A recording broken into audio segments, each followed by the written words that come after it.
Now, yes, one more thing I wanted to ask. That day, somebody called me at night about the books that are in the Moodle. Are you able to access that now? Are you? So just a second, we are checking if we can. Okay. Excuse me, sir. Yes. Sir, we can't access the ship constructions syllabus. Syllabus you are not able to. Yes, sir. Let me find out. Just a minute. आपका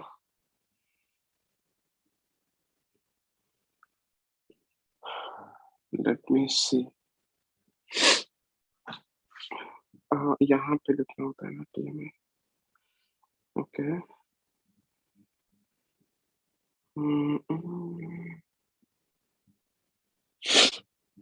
Okay. कौन सा वाला part you are not able to ship construction? Resources, I have done that. Syllabus and CHLP you are not able to access, is it? Yes, sir. Syllabus one. अच्छा. हाँ, it is locked. I can see now. Available but not shown on the course page. Okay. Okay. IMU question papers also I will do that then. ठीक है. I will do that after the class. Let's not do that now, but I will do that. Okay. ठीक है. But books you are able to do now, right? Resources. Yes, sir. Okay. If this is done, not to worry. Ship construction by Kemp and Young, Edric Fernandez, Percy. I will be adding one more book to this. The book by DJ Ayers. It is a reference book, not a textbook for you. But that is a very good book. I'm not telling that you read it. If you have time and interest, you can always read it. But at least keep that book, because when you enter your professional life, you will start preparing for your exams. These three books will not help you that much. That book has very nice diagrams and explanations to topics. Okay. I will be adding one more book to this. So that being said, we can move on to our topic. Do you have any questions? Any more questions? Syllabus, I'll take care of it. Do not worry. If you want, I can give you the syllabus now also in the chat for the time being, and I will upload it.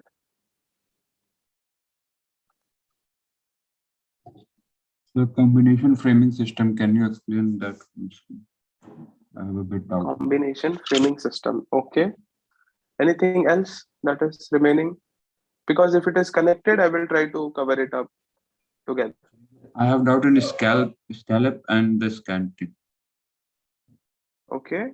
Scallop, you're not able to understand. Combination framing. Anything else? No, sir. That's it now. Okay. देखिए. First of all, to understand combination framing system, we have to think of longitudinal and transverse framing system. You have understood longitudinal and transverse framing system, why we are using both of them, right? Yes, sir. Now, have you understood the demerit of longitudinal framing system? Have you? Yes, sir. Okay. See, the biggest demerit of longitudinal framing system is it reduces the bale capacity or the cargo carrying capacity, cargo stowage capacity, not carrying capacity. So why that happens?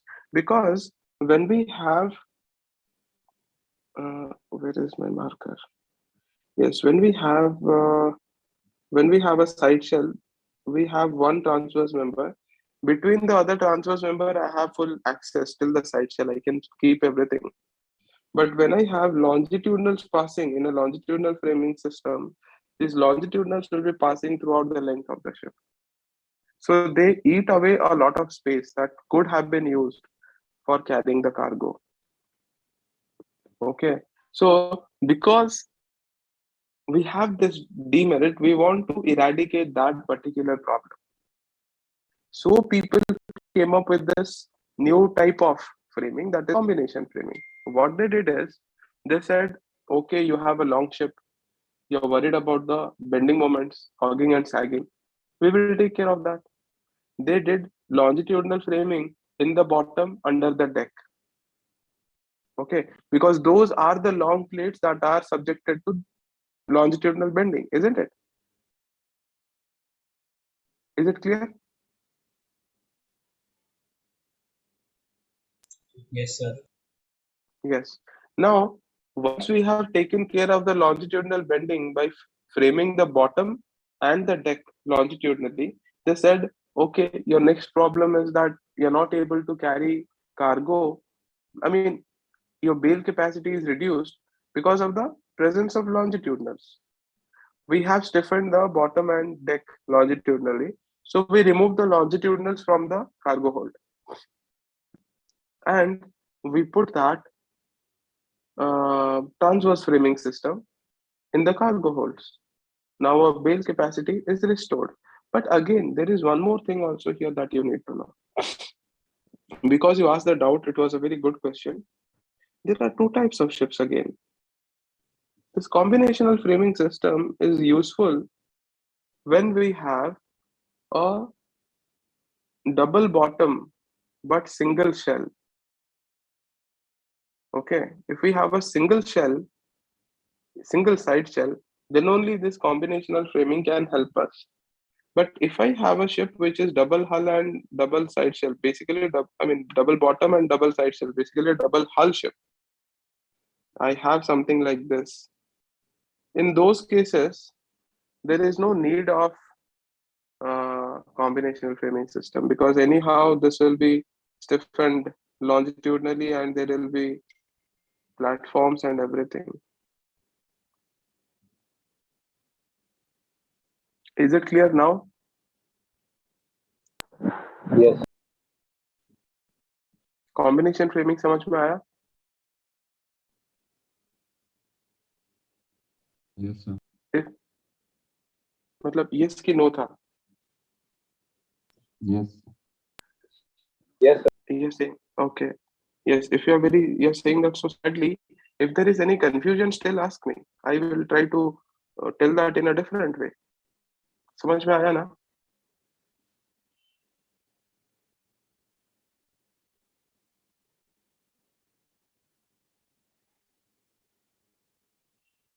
See, sometimes you may ask questions and I may give you an explanation which is not very satisfactory to you.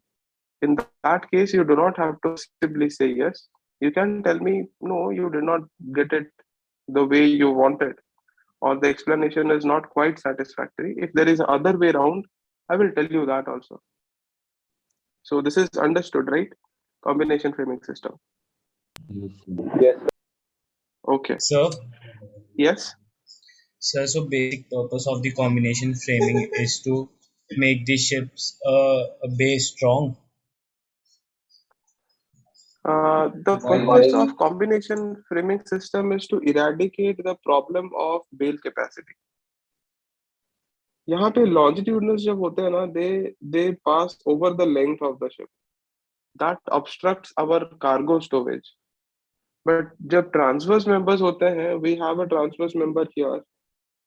But after that, between the two successive transverse members, we have space now, isn't it?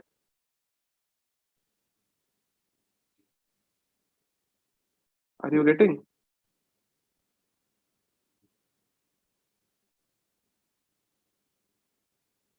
देखिए, I think you are confused somewhere here only. देखिए, this longitudinal, if I keep it, this longitudinal is throughout the length of the ship. So throughout the length of the ship, this much space cannot be used for cargo, isn't it? Are you getting my point?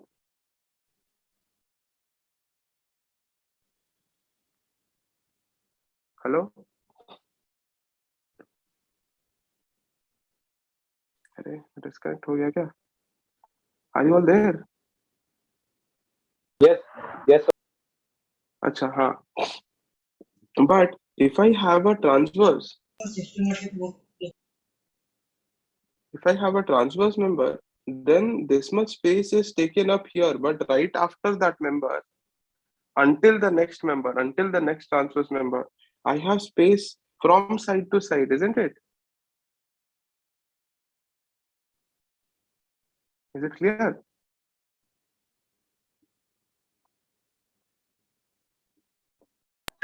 Yes,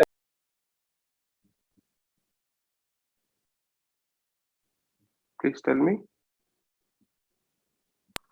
yes, sir. Okay. So the purpose of combination framing system was to eradicate this problem of cargo storage. Okay, nothing else. Acha, the second question the other person asked was scallops. Think of scallops to be,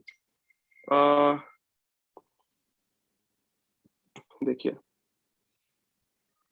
let me remove things. Okay, let me draw out something then for you.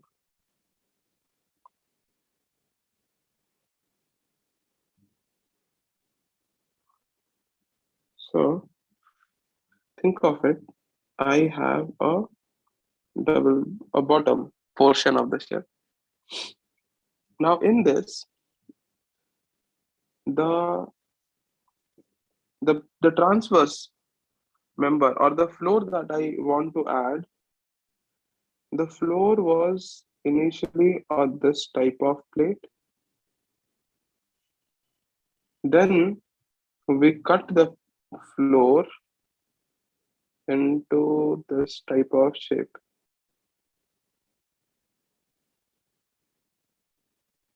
Okay, then this plate, this cutout plate is added here.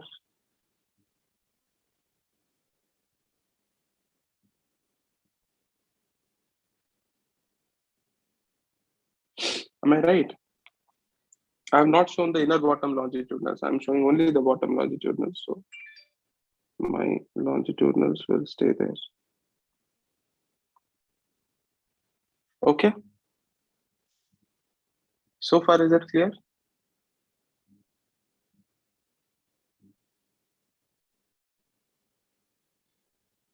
इतना समझ में आया?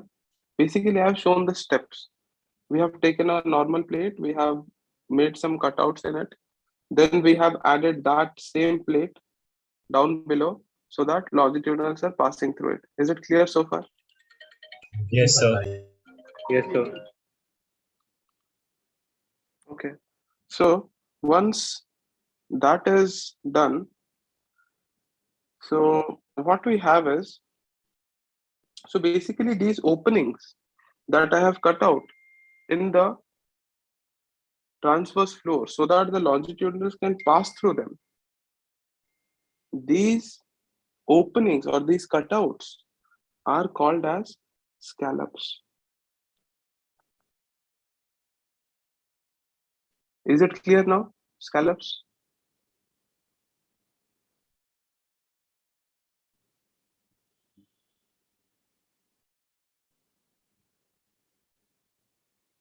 So, Is it sir, okay? these cuts are scallops. Yes. Okay, sir. Yes. These openings that are kept so that longitudinals can pass through them are called as scallops. Now, that is not the end of it, because the longitudinals are just passing through them, they're not connected. That is not a good thing. We need to keep the longitudinal and transverse members connected. So that can be done in two different ways. One, either by adding a small plate in this manner, weld them together. Now the longitudinal and transverse members are connected. Such a small plate that we add is called as a collar plate. Okay. The second type of configuration is what is given in your textbook right here. This one. That means the cutout is made in such a manner that the transverse plate is welded onto the longitudinal here. Okay. Either of two. But always remember, either of these two things will always be applicable. It is not possible that we have a longitudinal and transverse member which are not connected. Okay. Is it clear now? Yes, Yes, sir. sir. Okay. Any other questions do you have or doubts? Anything, or should I move on? Yes, sir, you can move ahead. Okay. So now I believe whatever we have studied so far, you have understood and you're able to grasp because you asked questions about the questions, the important questions, you have gone through them. So we are in a good position now. Believe me, stay like this. Just listen in the class. After the class, not more, barely 10 minutes. Devote those 10 minutes after the class to the material, whatever is there. Before your exam, you will not have any worries. But it is really important that you understand all these things the day I tell you. If you have at least listened attentively in the class when you read before your exams, it will rebound. You will get all those things. But please attend those classes. The reason I'm saying is I do not know how many of you are actually in front of your computers. So today we are supposed to talk about peak tanks.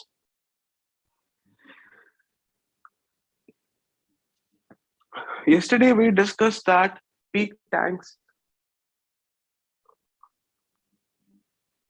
the primary purpose of peak tanks is to take care of the trimming requirements. Okay. And we have also discussed earlier that almost always the vessel is preferred to be kept on trim by aft. That means a little draft greater in the aft direction. So because of that, nowadays, many designers, many shipyards, what they are doing is the four peak tank that they have, instead of making it a peak tank, sometimes they make it a void space. Now, please remember that many people they make this mistake of thinking it in a logical manner that if it is a void space, it can be flooded. This is a common notion. It is void now, but if we want, we can flood it. But the answer is actually not that. So, In sir, a why they ship's, keep it void? huh, they keep it void because essentially, if you make it a four peak tank, the moment you call it a tank, you need to have flooding system into it, isn't it? You need to have those pipings to flood it in and flood it out, isn't it? Yes, sir. Yes. Now, if you do not want the vessel anytime to be trimmed by forward, then why do you keep such an arrangement? Isn't it? Are you Yes, sir. getting? Yes, sir. Yes. So sometimes in ships' plans and drawings, it will be mentioned some places to be void spaces. So void spaces means they have been designed to be empty. They do not have those inlets and outlets so that you can flood them, ballast them, and everything. No. If it can be ballasted, even though it is empty, it will be written as a ballast tank. That means the moment we have mentioned a space to be tank, that means it has inlet and outlet given to it. But if it is a void space, it will not have those arrangements for it. Okay. Now, with this, we will move ahead. Now, these peak tanks that we have, the aft peak tank, the forward peak tank, they have certain unique considerations that are taken into place or they are taken into the picture while strengthening it. Because we have already discussed earlier also the panting and pounding forces. Am I right? Do you remember? Yes, sir. Yes, sir. Yes. No, those panting and pounding forces they occur in this forward region. So because they happen in this forward region, they are unique scenarios. They are not seen in the parallel middle body of the ship. So to take care of that unique scenario, we need to add some unique structural members as well. We have to add some extra strengthening or stiffening members in this part of the ship. Okay, let's see what those things are.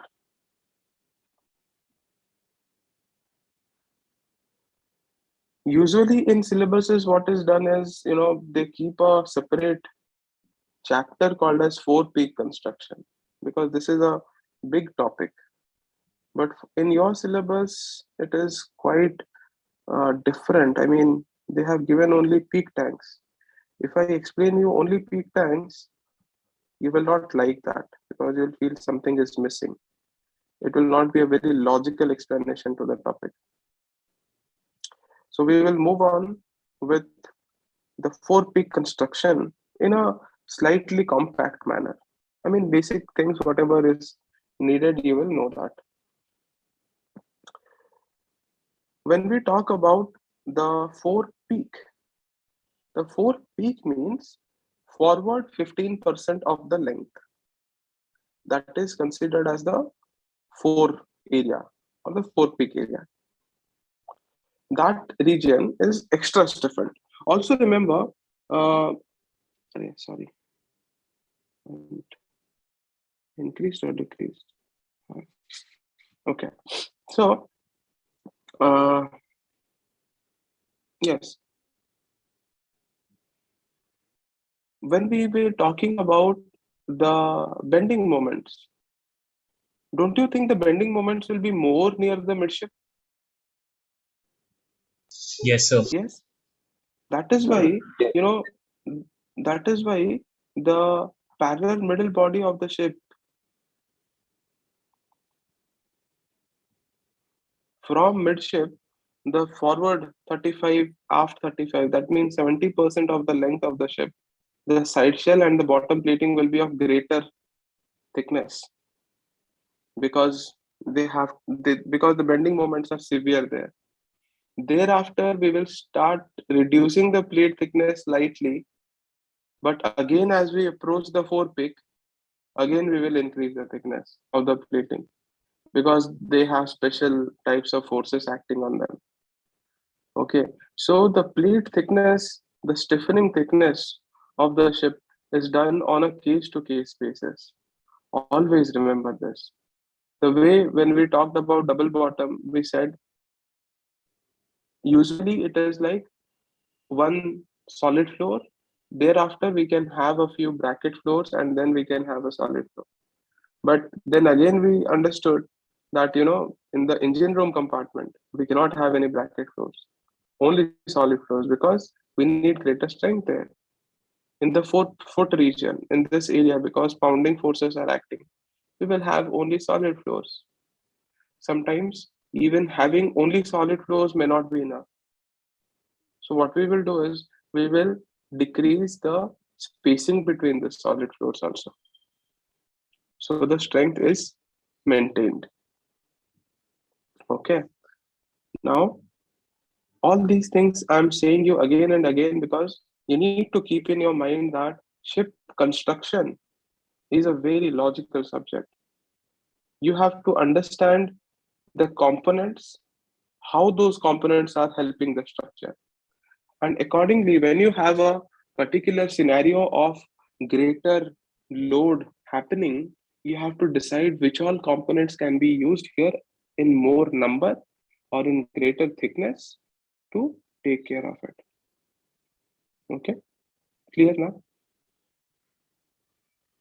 Yes, sir.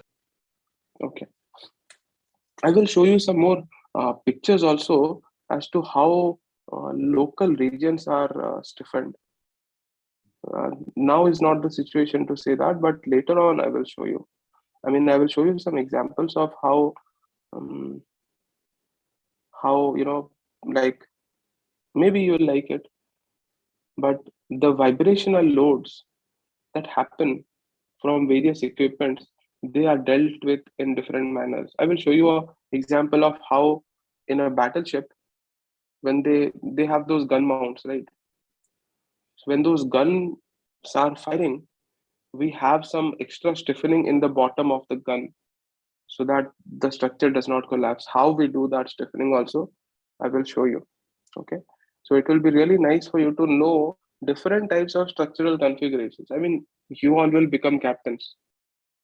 So you don't need those engineering aspect, but if you are interested, then I can show you. But if you feel this is okay, I don't mind. It is totally up to you.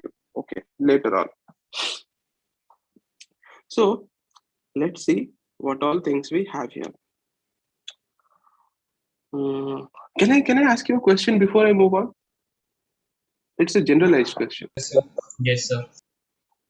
I mean, how did you differentiate that you did not want to go for marine engineering and you wanted to become a captain? Was it a random call or you have some special interest in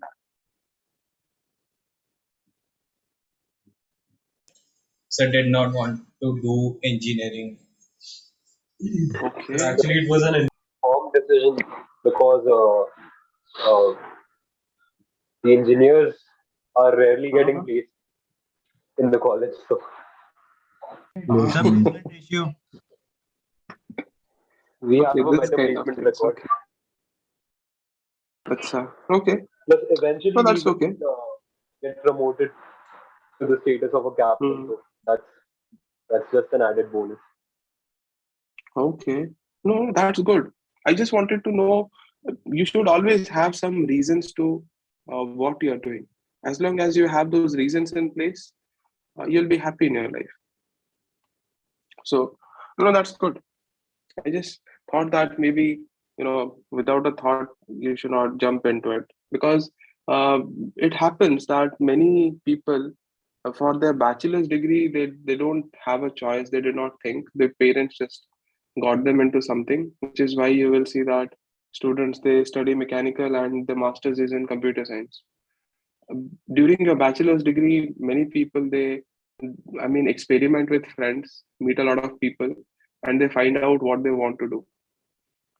If that is the case, always try to if there is something else which you feel better, do not let your degree or do not let your educational qualification stop you from doing that.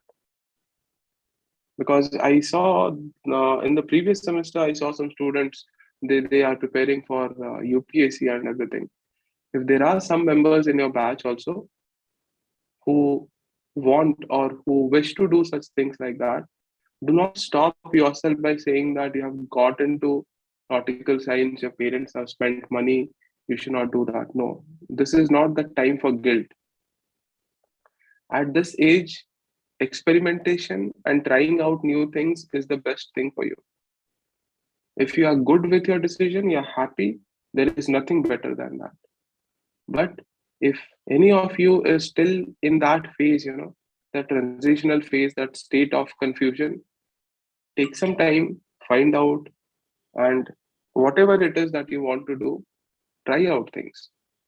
That is really important because, to be honest, one of you becomes suppose UPSC, you clear, you become a IAS, IFS officer. There is nothing better than that. It's not like you become anything less than your batchmates. They become king in their own area, you become king in your own area. That's it. But both of you have a very good status. I mean, this is apart from the study, it's just a random thought. Okay. I hope I did not offend anyone by saying this. So,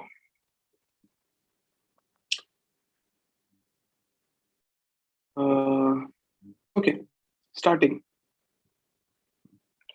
Starting off with this topic, you all became silent. Did I say something wrong?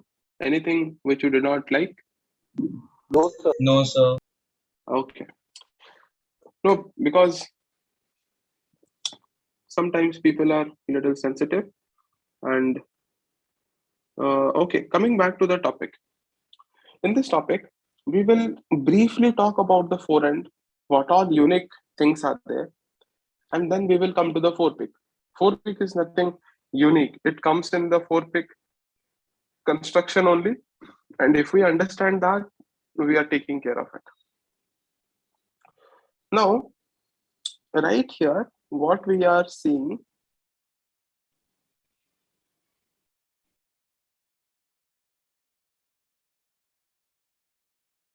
is the collision bulkhead. Do you know what is collision bulkhead? So your voice was breaking. Sorry. Let me check my Wi-Fi. Hmm. I took this Geo Yes, sir. Now fiber. it's okay. Okay. I took this Geo fiber, but it is very difficult to use it. I mean, they say 150 Mbps speed. I'm getting barely 10 Mbps. I do not know why. So my voice breaks. So, do you know what is collision bulkhead? Yes, sir. Okay. The collision bulkhead is the forward-most watertight structural bulkhead. It has greater thickness or greater scantling. It has added strength because the purpose of that collision bulkhead is to take or absorb the impact of any collision that happens head on with the ship. Here you can notice that the spacing between the floors has been slightly reduced in this region, as we had discussed, to take care of the pounding forces. Now, connected to the collision bulkhead always will be your chain locker compartment. This chain locker compartment, it this dotted line, it has a mud compartment. I mean, the chain will stay on this. Any liquid or mud type of thing will fall into it, which will be cleaned later on. Okay, because when you're retrieving your chain, it can come with some particles. The chain stays here. It passes up through the spurling pipe. We will discuss all these terminologies. Not to worry. We have a mooring chapter. It will go through the winches, whatever the mooring equipments are there. Then we will have a connection here, a hose pipe kind of thing. Through the hose pipe, it will fall and you'll have your anchor in place. Okay, that is the chain locker compartment. Now, four-peak store, it is not good for us to discuss because it varies from ship to ship. Whatever they want to keep there, they can keep. Now, they have shown something called as a wash plate. A wash plate is a perforated bulkhead kind of thing. That its sole purpose is to reduce the free surface effect. It reduces the flow of water through it. Is it? Did you understand anything out of it, or should I jump into more details for the wash plate? Yes, sir. Could you Yes, please sir. elaborate? Elaborate. Okay. देखिए, I have a bucket. In this bucket, I have fluid till this portion. Now, because it is half filled, we have free space on the top. Now, if I want to rock the bucket in this manner, then my fluids in it will start sloshing. That means the fluid will start acting like this. It will hit. It will hit. Am I right? The walls? Yes, sir. Yes. Now, this, when it happens, we very often do not realize how strong these forces can be. But if you has any one of you gone to villages? In villages, you will see people, they carry tanks of little tanks of water behind the cycles, bicycle. Have you seen that?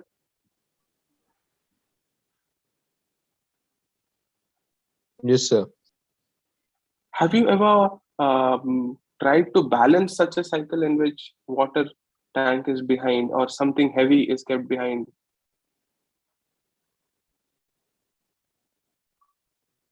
Yes, sir. Did you feel that that when that liquid was moving inside that tank, it was really difficult to keep the handles straight, kind of thing. Have you noticed? Have you experienced? I do not know if you have. Maybe Yes, sir. when we are young, you have seen that, right? Yes, sir. I've seen.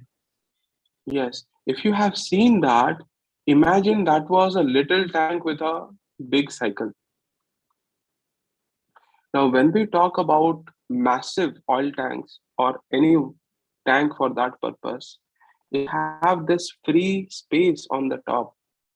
It can cause serious issues because of something called as free surface effect.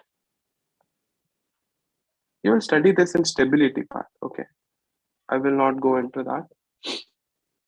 So controlling free surface effect is of paramount importance. You cannot have slack tanks in the ship. Slack tanks means which are not completely full. They are called as slack tanks. Okay. In some tankers, what they do is because they have little bit of free space on the top, they pump in inert gases to maintain the pressure so that the liquid is not that much moving. Okay.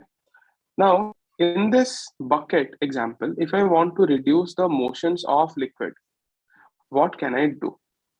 Either I can make it completely full, but the bucket is half, means it will stay half. I cannot make it full.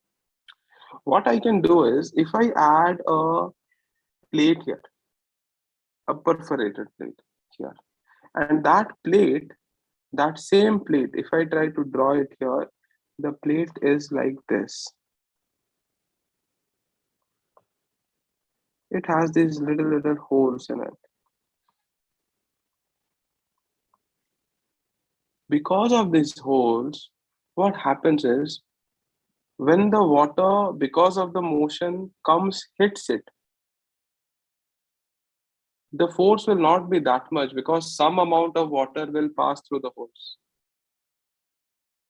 So basically, we are reducing the magnitude of the force, and by the time the liquid has slowly passed through these perforations, these little holes, by the time the water has hit it on the other side, the energy of that fluid will be negligible. Am I clear here?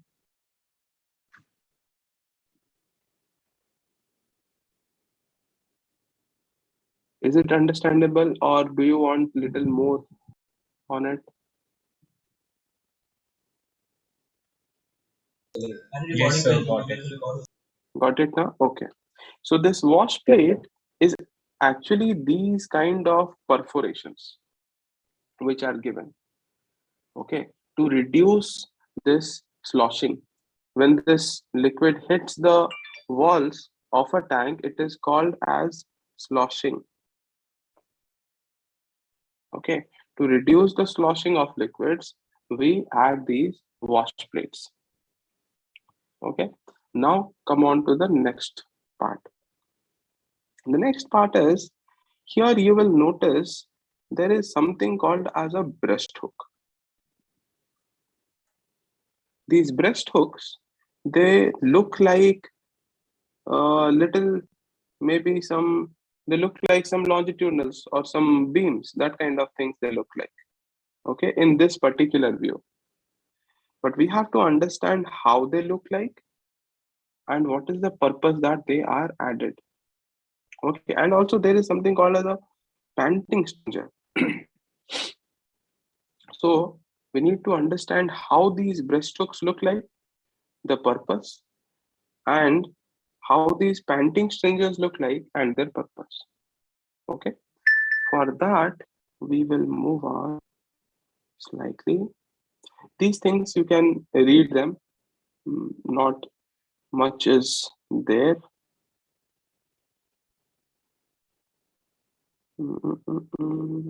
Okay, this is about the aft peak tank. Okay, let's come to aft peak tank after some time. Okay, this is covered here, types of stresses. We have studied these things early before studying framing system. Okay, not to worry. We will see them once again, what all things are there. Okay, this right here will give us the thing that we need to see.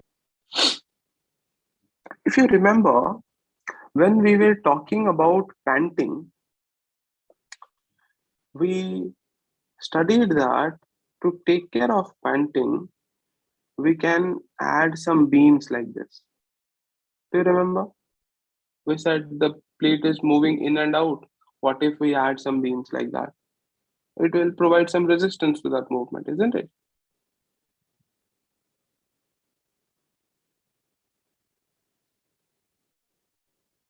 Do you remember? So what is the question? Yes, sir. Okay, question. When we were discussing about panting, do you remember we discussed panting and then we said that, how to take care of panting, maybe we can add some beams. So this Yes, sir. side Yes, sir. shell cannot, yes. So the side shell cannot move in and out. This is what we discussed. Now it is time to take that thing into the next level and understand how these things are. Okay, first of all, before we move, I'll just show that this line is actually the wash plate. Okay, the perforated plate kind of thing, which is kept in between. Okay, these partitions that we make in a bulkhead, if we the thumb rule is, if we are reducing the breadth of the tank by half, then we reduce the free surface effect by 1/4. You will study all these things in stability part. Okay, so depending upon the breadth of the tank, we have to decide how many chambers we may want to divide the tank into, because we have to calculate what is the free surface effect forces, and to what level do we want to bring them down by adding partitions or perforation plates. Okay, clear so far? Or was that statement a little long? Long statements can be confusing. Yes, sir. Could you repeat it once again? That is what I expected, because it was a long statement. So here I have added only one wash plate, isn't it? That is shown, right? Yes, sir. Yes. Now it is not customary or mandatory that we will have only one wash plate. In the forward portion of the ship, the breadth is already low, so the breadth of the tanks is less. So depending upon the breadth of the tank, we decide upon how many partitions we need to provide for the tank, or how many perforated plates we want to keep in the tank. As per thumb rule, if you divide the tank into two segments, that means you are reducing the breadth by half. Then the free surface effect reduces by 1/4. Not by 1/4, it becomes 1/4 of the normal value. So that is how we decide how many perforated plates or wash plates we should keep there. The reason I'm saying this is, do not think that only one wash plate will be there in each tank or whenever we are adding. There can be more than one wash plate also. And that is, if we have two wash plates here, it will not be in the center line. That means we will slightly offset the wash plate here and wash plate here. Those types of arrangements are totally